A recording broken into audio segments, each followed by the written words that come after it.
Here's your First Warn Weather Forecast First, sponsored by Anderson Collision Center.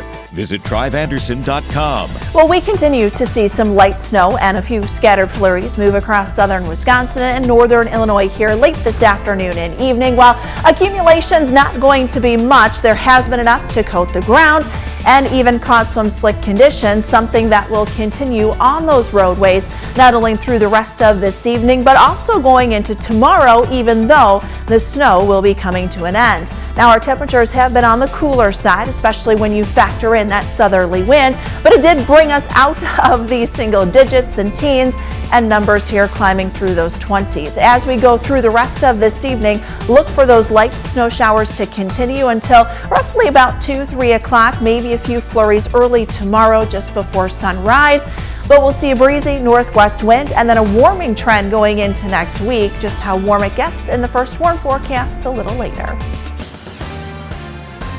Tonight at 5, a major development in the reopening of the Belvidere assembly plant. Reaction to the newly announced commitments. Plus, a grant is awarded to a local mental health support group. How Family Counseling Services plans to use the funds to continue helping the community. And breaking a personal record in the Forest City. What made 2024 such a great year for the Rockford Airport. Live from WTVO 17. This is Eyewitness News at 5. Good evening, everyone. I'm Wendell Edwards. Thank you for being here on this hump day. Mimi Murphy is off tonight. Our top story, the Belvidere assembly plant will reopen. Today, Stellantis announced plans to build a new vehicle here in the state line. We sent Eyewitness reporter Blake Dietz to check it out. He spoke with local United Auto workers. And Blake, the reception to this news was welcomed. Yeah, that's right, Wendell. And it was also met with cautious optimism.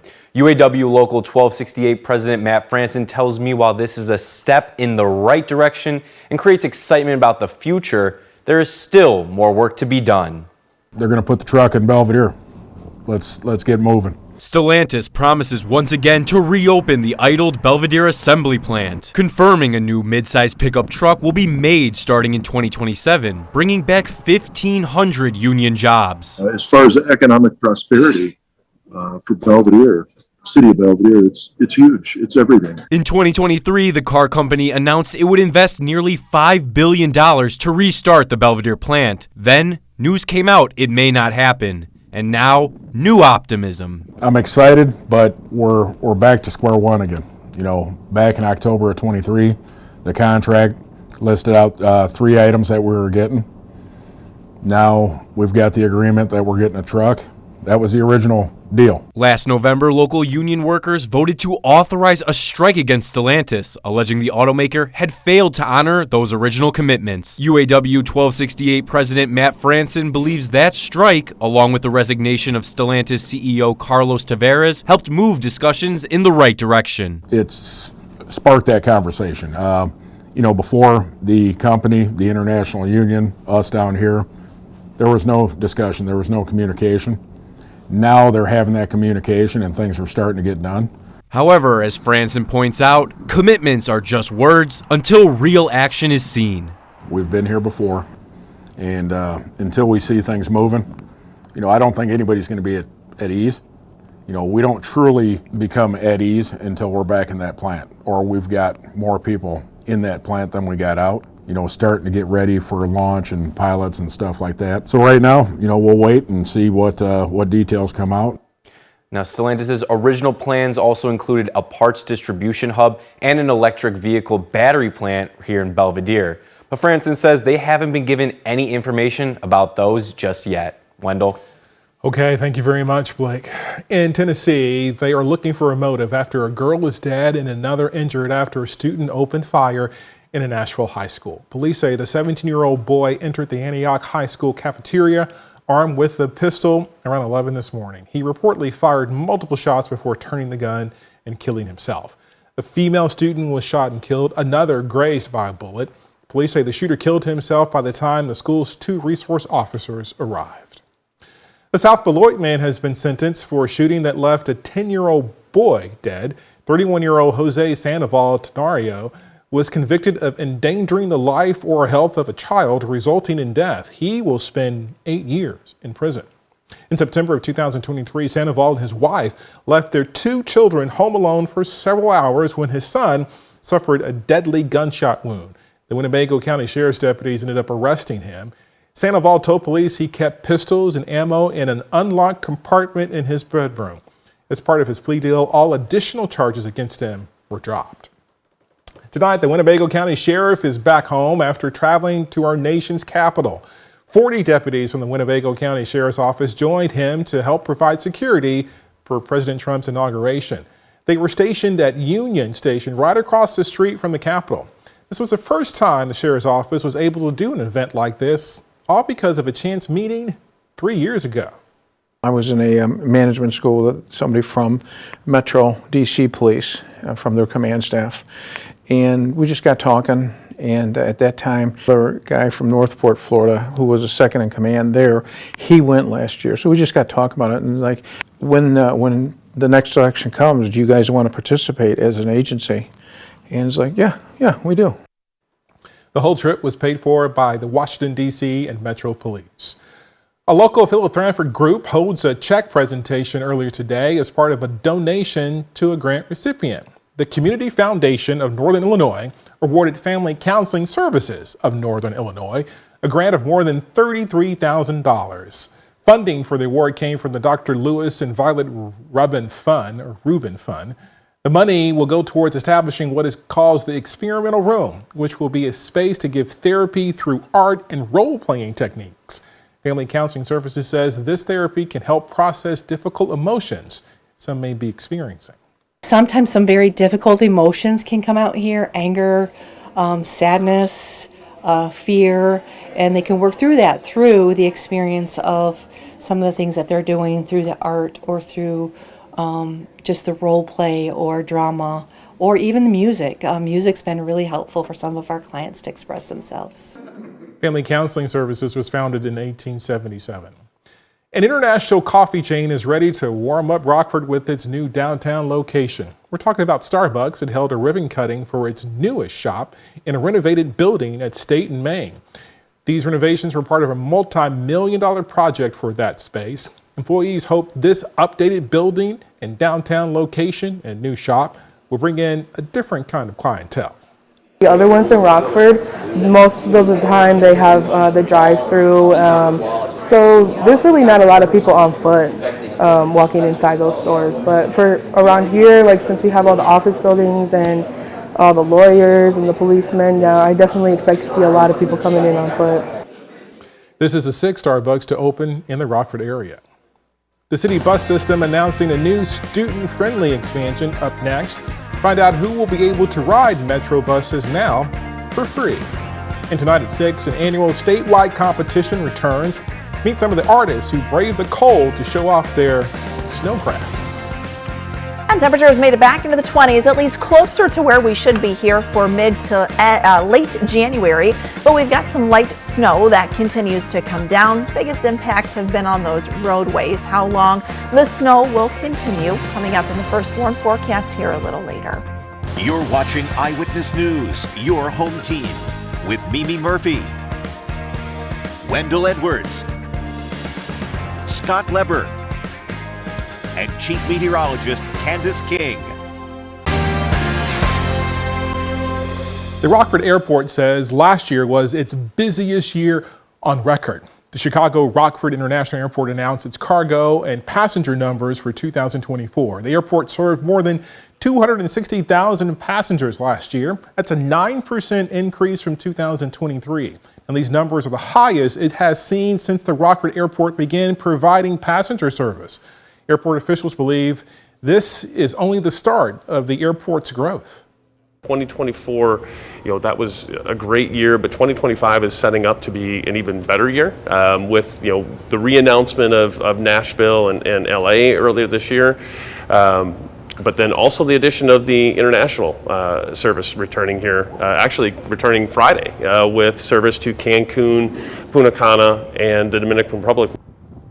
In addition, RFD also had its third best year for cargo operations with 3.1 billion pounds of cargo moved through the airport in 2024.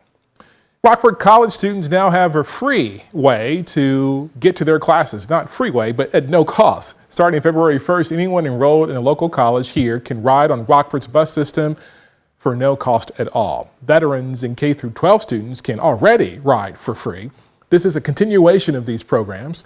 All a student has to do is display a valid student ID when they get on the bus. GED students are also eligible.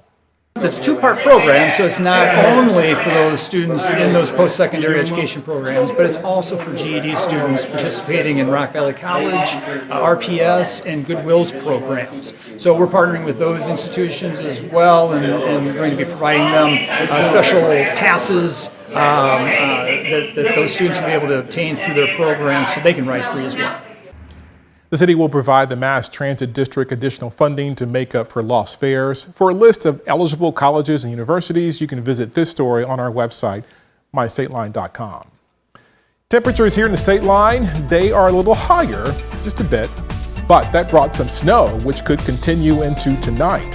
When we come back, Chief Meteorologist Candace King will let us know what to expect the rest of this work week. Our full forecast is next. Now, your first warned weather forecast from Chief Meteorologist Candace King.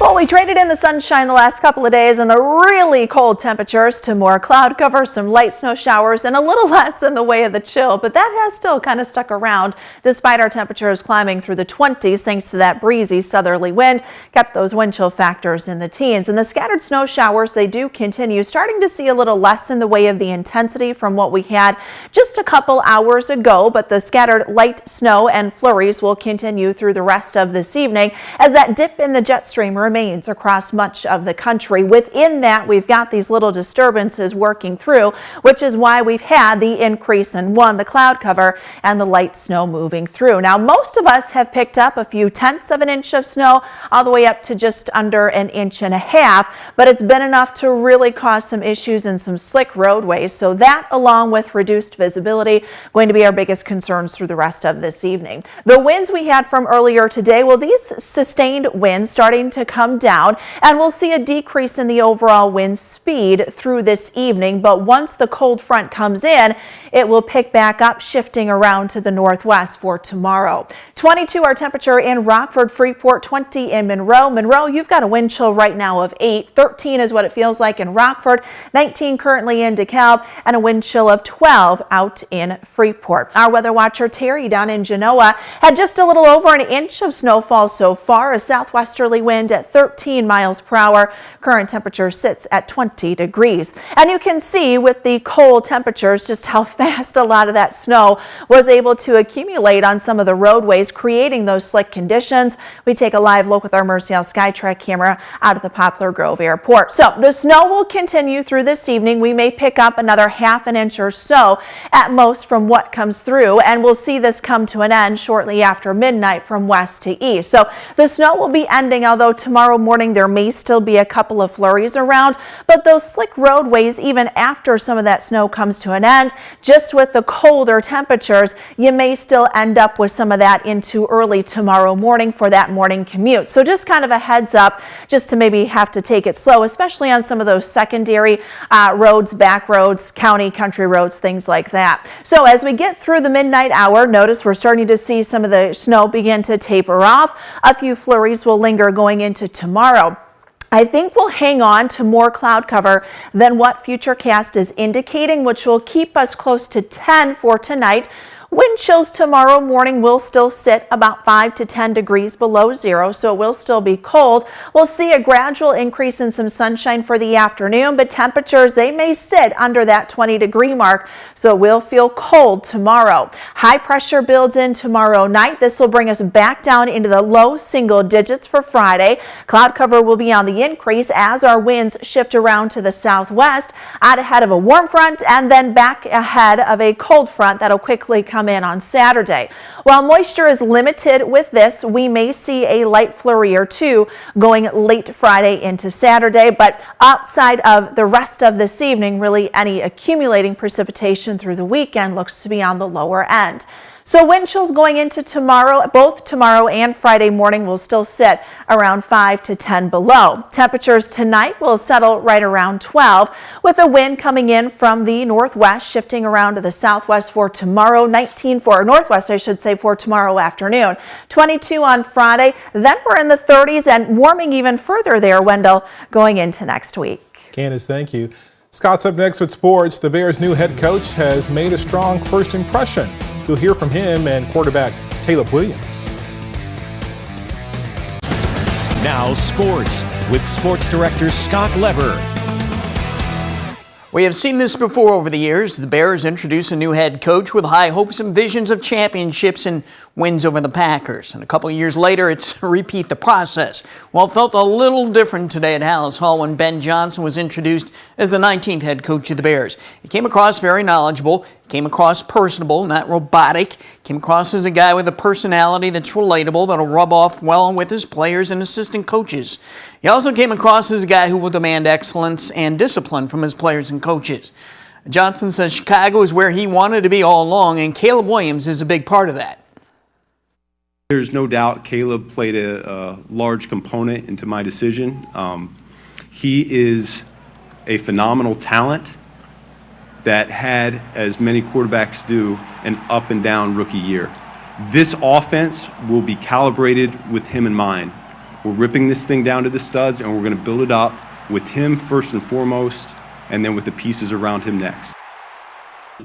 Several players were on hand today, including Caleb Williams. How successful his career becomes could rest in Johnson's hands. So what's Williams' take on his new leader? When we called, it was Kevin, George, Ryan, and Ted all on the phone, and I kind of said thank you to all of them. And then once I got off the phone, I was driving on the highway, and I don't know if it was safe or not, but I gave out a loud yell and scream of just excitement. I'm super excited. Like I said, I think the aspects that he's going to bring to us and this org is going to be amazing. Now, if the Bears can just get Williams an offensive line. All right, despite the weather, Nick 10 boys basketball action will play on tonight, and that game at the top is the big one, Auburn at Guilford. Guilford is undefeated in the conference. Auburn has one loss. That was to Guilford. The other games are Belvidere at Freeport, Belvidere North at East, Boylan at Harlem, and Jefferson at Hononegah. That's sports. We'll be right back. Well, the light snow continues on the First Warn Interactive Radar, brought to us by Rockford Glass and More. Our biggest impacts through the rest of this evening going to be the visibility, along with some of those slick road conditions, and that may last into the Thursday morning commute. Now, our temperatures are in the 20s, but when you factor in the wind, it's not overly strong. The wind chills here this evening still sit in the teens. We're down to 12 for tonight. Wind chills will drop a little below zero tomorrow. 19 for the afternoon, warming next week. Thank you, Candace, and thank you for watching. We'll see you again tonight at 6.